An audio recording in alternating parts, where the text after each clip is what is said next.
Dan sepertinya ada quote-unquote hadiah dari the Federal Reserve penurunan suku bunga ke level 3,5 sampai 3,75%. Ekspektasinya sudah besar dan sudah dari kapan tahu akhirnya ya keputusan mengenai penurunan suku bunga ini terjadi. Nah, tanggapan Anda terlebih dahulu mungkin Mas mengenai keputusan ini. Ya, memang penurunan suku bunga ini memang sudah diantisipasi pasar ya. Jadi sebelumnya probability untuk Fed Fund cut rate itu oleh investor di global itu sudah mencapai 80%. Jadi sebenarnya ini as expected.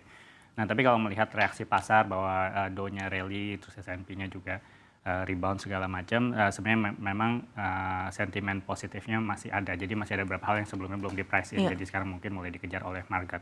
Bond market juga tadi ya, yield sedikit turun tapi belum terlalu signifikan. Jadi turunnya masih sangat kecil ya, mungkin sekitar hanya 4 basis point, jadi belum signifikan.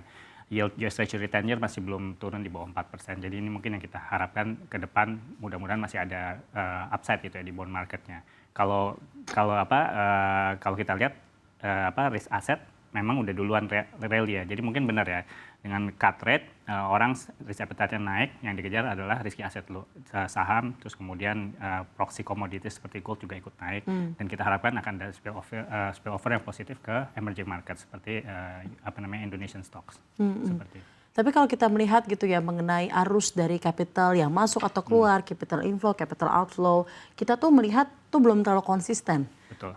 Maksudnya kadang ya outflow, kadang inflow. Seperti apa sih analisa Anda mengenai hal ini? Penyebab dana asing nampaknya masih belum konsisten untuk masuk secara simultan gitu ya ke pasar keuangan Indonesia. Iya. Mungkin kita bicara bond dulu ya. Sebelum November itu inflow bond dari asing itu sangat besar ya. Itu sekitar 30 triliun lebih ya. Terus kemudian di November significantly outflow. Jadi reversing inflow-nya jadi minus 5 triliun net outflow di bond market. Kalau saham memang dari awal tahun sudah konsisten bahwa mereka outflow. Tapi tertinggi itu minus 3 billion US dollar outflow. Terus kemudian sekarang dengan tadi ya udah mulai ada beberapa kali net inflow di pasar saham, sebenarnya net outflow year to date-nya tuh berkurang jadi sekitar 2,5 miliar dolar gitu. Benar itu tidak konsisten gitu karena terakhir ada beberapa kejadiannya di awal tahun kan trade war. Nah itu orang langsung risk off. Terus kemudian diikuti oleh kinerja saham-saham di Indonesia. Dari si fundamentalnya earning per share itu hampir Q itu turun in general di IHSG. Jadi turun berkisar up to 5-10%. Gitu kan. Jadi makanya nggak ada growth story di pasar Indonesia. Makanya investor globally yang asing mereka akan cari growth ada di mana dulu. Itulah yang mereka kejar dulu gitu. Sementara Indonesia sebenarnya secara valuasi udah sangat menarik. Tapi cerita value ini belum banyak dimakan oleh investor secara umum. Tadi mereka tendensinya lebih cari growth story. Value ada yang masuk karena mungkin tadi ngejar value ya. Kita bicara dividend yield sekarang 5%, terus untuk bank 7% itu belum bisa menarik. Jadi mereka akan nunggu growth-nya di mana nih, kapan akan terjadi. Nah, kemudian yang kedua adalah bond. Kenapa bond sekarang jadi outflow? Jadi setelah rally sepanjang tahun sampai bulan Oktober, kemudian nih spread antara bond Indonesia dan in general bond yield dari emerging market dengan bond yield dari developed market ini udah menipis. Jadi kalau kita lihat ada indeks spreadnya itu hanya 200 basis point.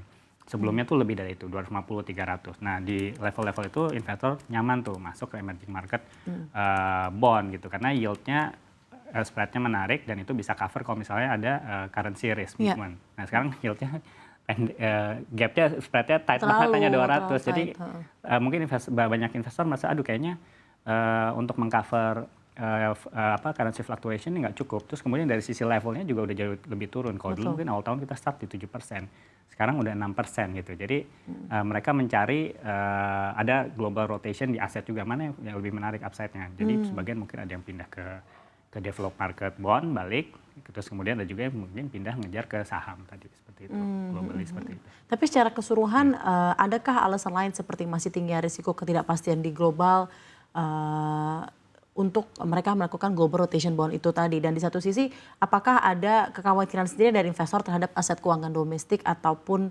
fundamental ekonomi Indonesia, misalnya kondisi fiskal ya dan lain-lain secara keseluruhan? Ya, global sih tetap ada ya. Jadi kalau kita bicara tadi Fed Fund cut rate juga kan ini masih banyak uncertainty-nya kan, banyak bolak-balik itu akhirnya cut.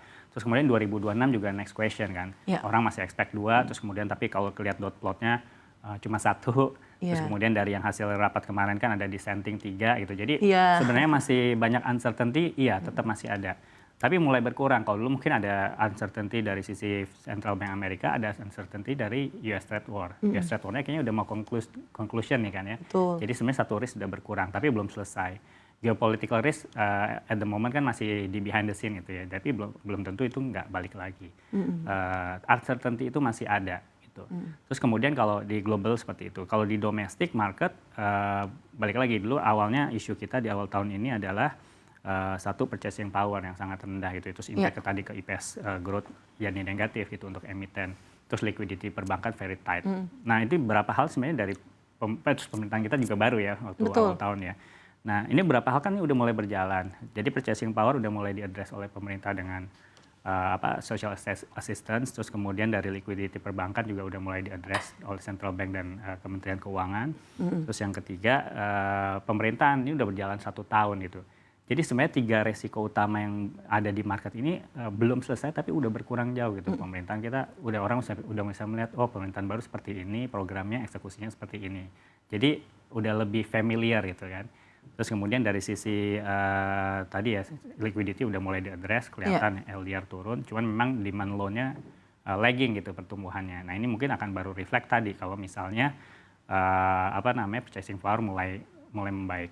Sebenarnya purchasing power ini tadi dengan social assistance dan lain sebagainya udah mulai kelihatan nih, PMI 4 bulan berturut-turut di atas 50. Consumer confidence index mungkin baru baru improving di 2 bulan terakhir. Tapi jamnya lumayan. Nah, yang consumer confidence ini juga merata di 6 kategori itu ekspektasinya lebih baik gitu. Jadi mulai dari job availability, purchasing power itu jauh lebih baik. Nah, akan reflect ke earnings perusahaannya mungkin ya lagging ya, mungkin paling cepat kita bisa lihat di semester 1 2026. Nah beberapa uncertainty tadi tetap ada, tapi saya lihat tuh udah mulai turun lebih jauh dibandingkan awal tahun atau first semester di 2025. Gitu. Oke, baik. Mas, tapi secara keseluruhan 2025 ini seperti apa menurut Anda? Tahun yang bagaimana untuk para investor dan juga untuk manajer investasi tentunya? Iya, 2025 ya sangat ini ya fluktuatif ya. Jadi kalau kita bicara saham dulu, first semester kita bisa bilang sangat buruk ya. Terutama di first Q-nya waktu Maret kontraksi sangat dalam. Terus kemudian sebenarnya pada waktu itu kita juga selalu ingatkan gitu ke investor, kalau ada kontraksi yang sangat dalam, waktu itu kan sekitar 30%, rebound-nya tuh akan luar biasa. Sebenarnya itu terjadi. Ya kan? Bahkan kalau kita lihat tidak terasa year to date itu udah kalau kita bicara IHSG itu udah close to 20%. Benar, who would have total thought return. sekarang 8.700. Iya, terus kemudian LQ45 not bad, lagging, tapi not bad, dia udah mau close to 10% sebenarnya kan. Tambah dividen sebenarnya udah nyampe total return-nya. Jadi ya itu mungkin pelajaran lagi, setiap koreksi dalam sebenarnya ada opportunity yang bisa diambil gitu.